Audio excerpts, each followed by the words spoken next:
احمد بن حنبل رحمۃ اللہ علیہ نقل کرتے ہیں ایسے عمر بن خطاب جا رہے ہیں راستہ جا رہے تھے، ادھر باغات درخت، ادھر درخت، اس درخت سے ایک پرندہ اڑا اور چہچہاتا ہوا ادھر گر گئی، چلا گیا۔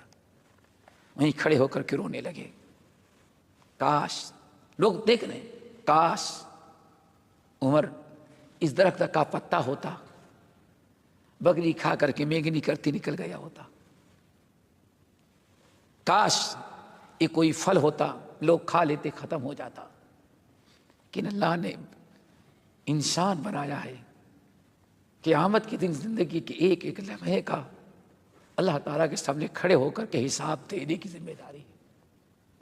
اگر انسان نہ ہوتا تو اتنی بڑی حساب کتاب، اتنی بڑی ذمہ داری سے بچ جاتا میں۔ یہ ہے عمر بن الخطاب۔